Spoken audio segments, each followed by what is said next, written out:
ॐ भूर्भुवः स्वः tatsaviturvareṇyaṃ bhargo devasya dhīmahi dhiyo yo nः pracodayāt. Om Shanti Shanti Shanti. What I just chanted was the Gayatri Mantra.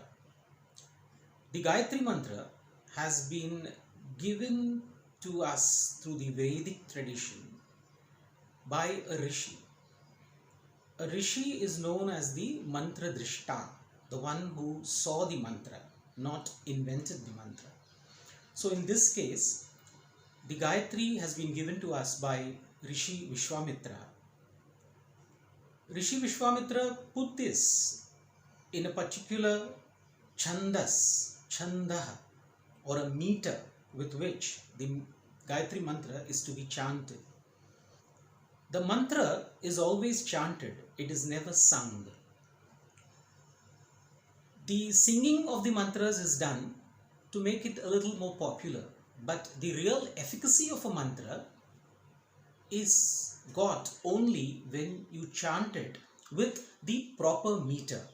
So we have something called as anudata, udata, and there are the anuswaras which have to be pronounced properly. The meter has to be chanted in a particular rhythm with a certain intonation. That's why mantra chanting is always learned properly from a guru or a teacher. Before the mantra is chanted, it is important to bear in mind a few components that go into making the mantra successful and efficient. If you want to really get the full potency or the power of the mantra, then these steps of the mantra have to necessarily be followed. So what are the steps? Let's take a look at it. We have kalaha,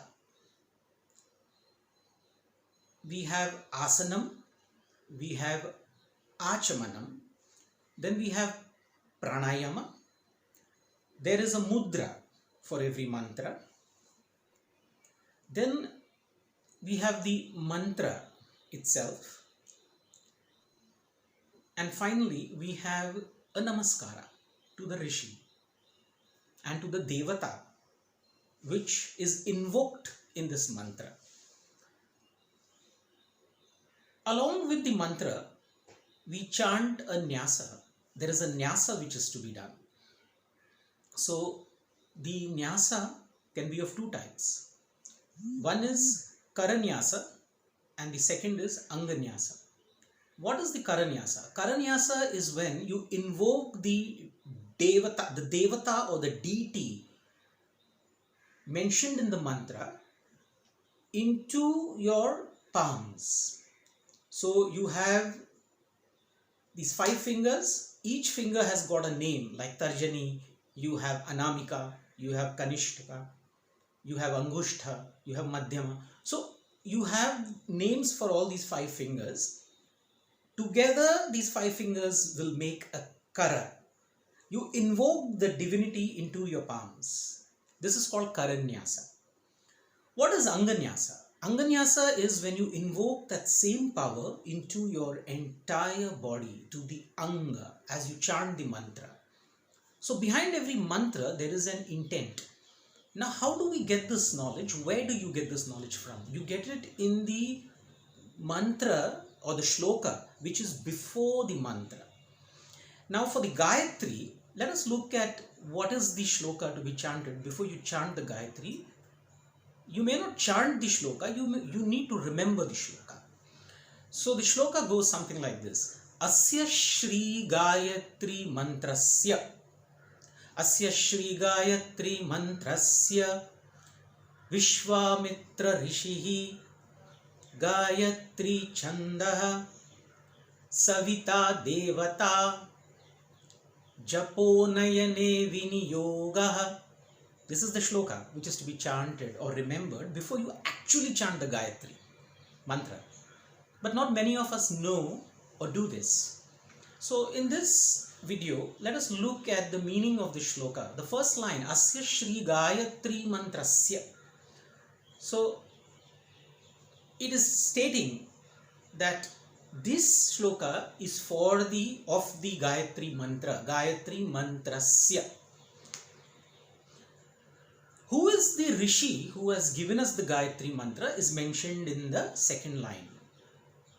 Vishwamitra Rishihi, Vishwamitra Rishihi.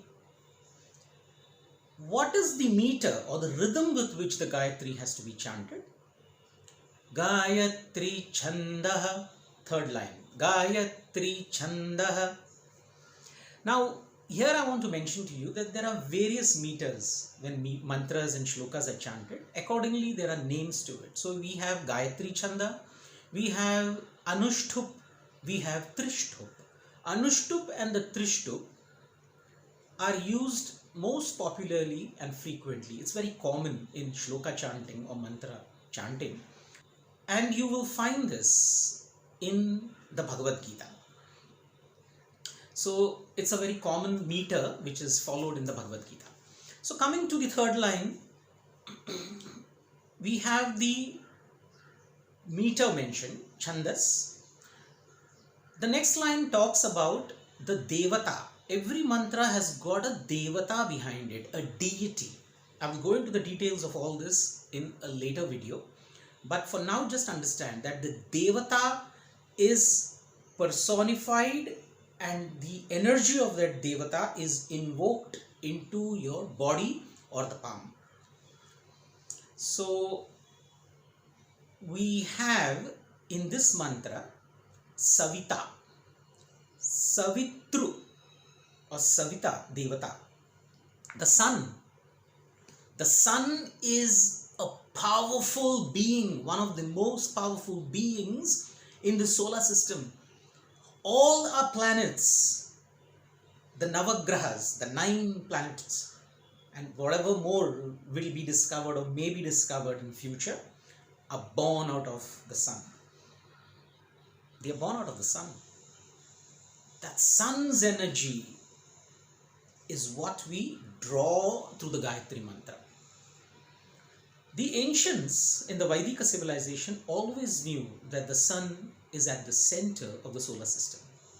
While the world was grappling and putting many people to death, only on this one single theory, which was already a proven fact by the the Vedika civilization, I'll call it. I won't call it Indian, I'll call it Vaidika civilization.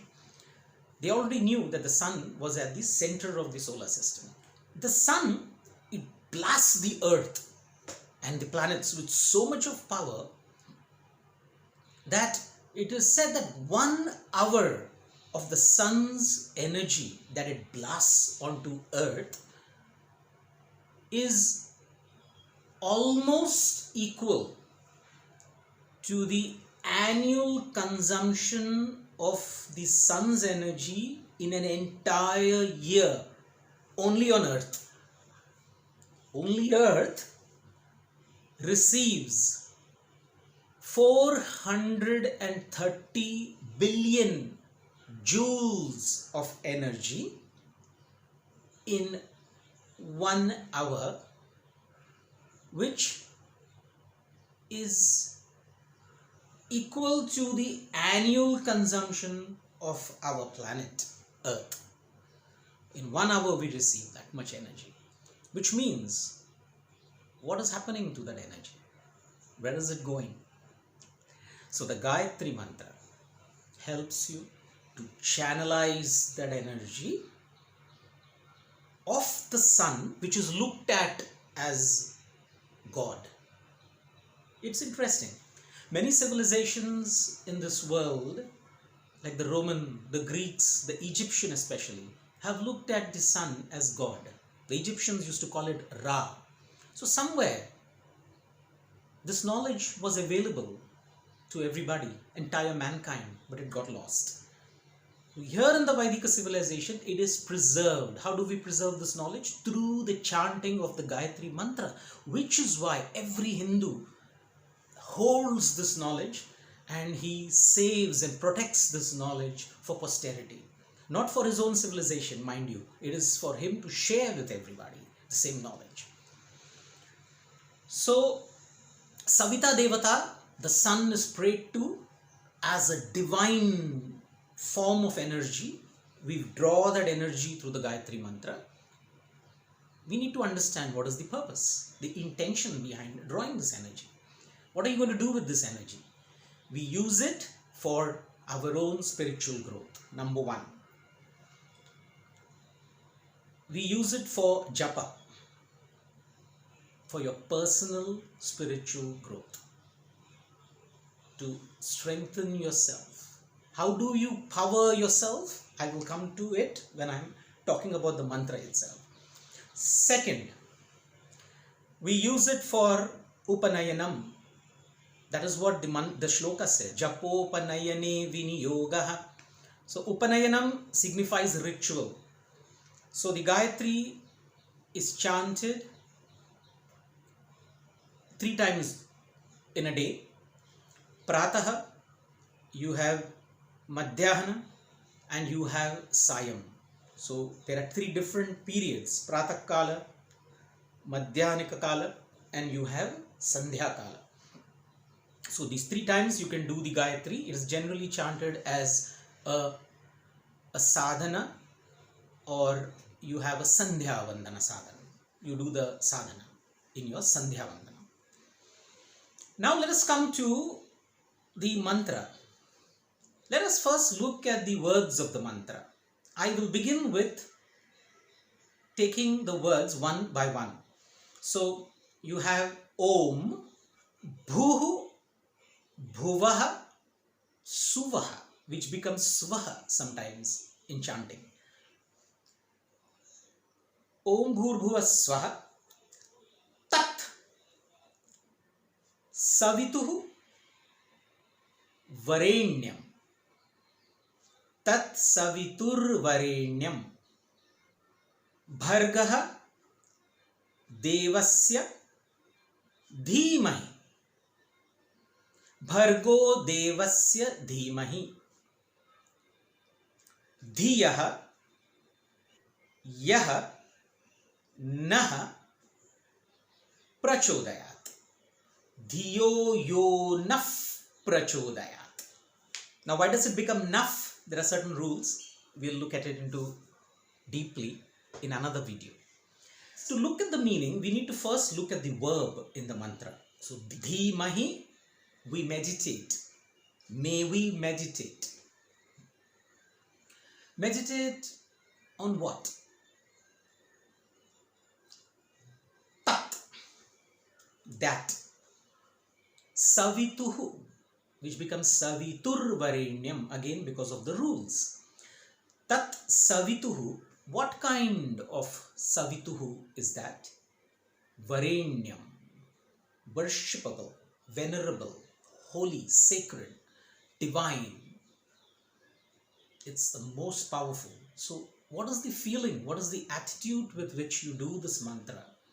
It is a sacred mantra not because the mantra is sacred, as much as what it is pointing to. It is pointing to a being, the sun, the energy giver.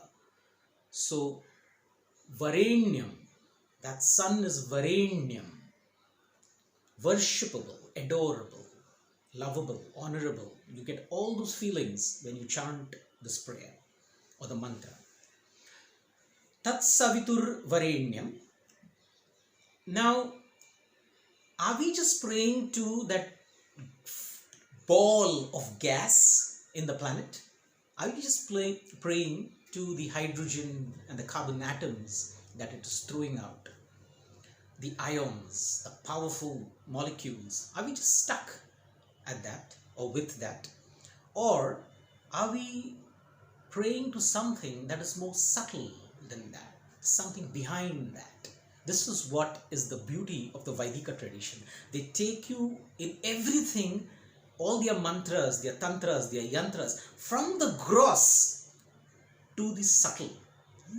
They are taking you from the ball of gases to the divine consciousness.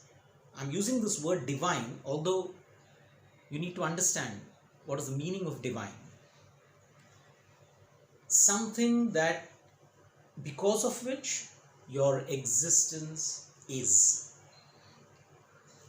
So you're praying to the sun, the venerable and most honorable sun. You're praying to the devata, Savitur. Savitur is the devata, Savituhu or Savita, devata. To give you the energy, tatsaviturvareṇyaṃ, that bhargo, that divinity, that brilliance. Bhargo devasya. Whose brilliance is that? It is not mine. It is that sun's brilliance, which I am invoking into me. Devasya, dhimahi. We meditate. So knowing all this, bringing all this knowledge into your mind, your intellect, you then close your eyes, join your hands in a namaste and pray to the sun, saying, O Savituhu, vareṇyaṃ Savituhu, dhīmahi, pracodayāt. May you illuminate my mind, may you illuminate my intellect, my head, may you illuminate it to help me understand you better, the life giver. May I understand what is the power that runs this universe, what is the energy source behind this universe and behind my own body. So one more thing I want to mention here, very interesting, by picking this one word, naha, dhiyo, yo naha pracodayāt. So naha dhiya, not just my intellect. I'm not praying for myself. Every mantra of the Vedikas are mantras which are for the entire humanity.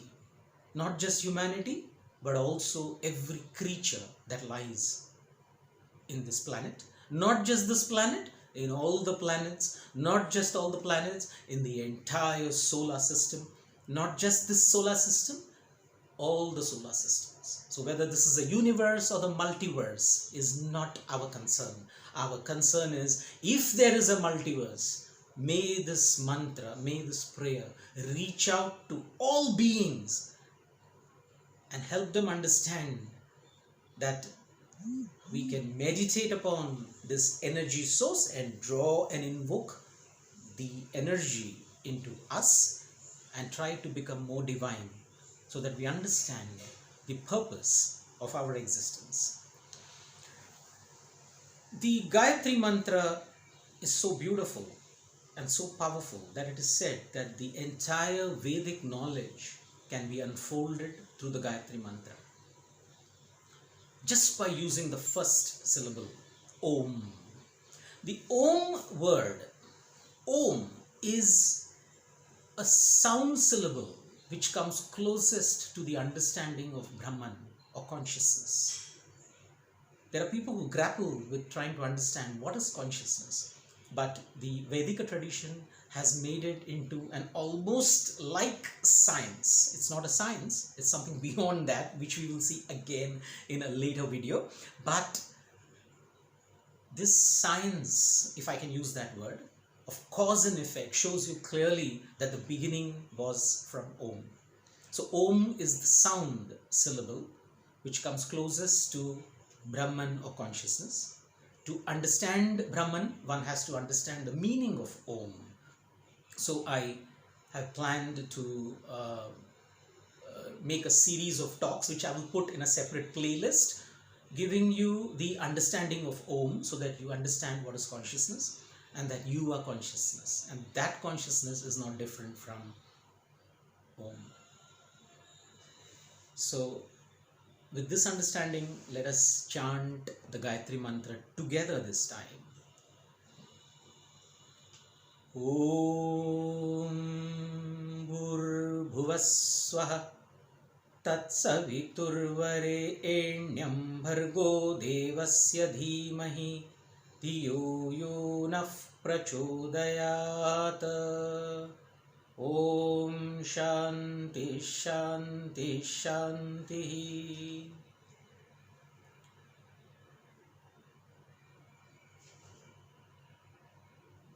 Thank you.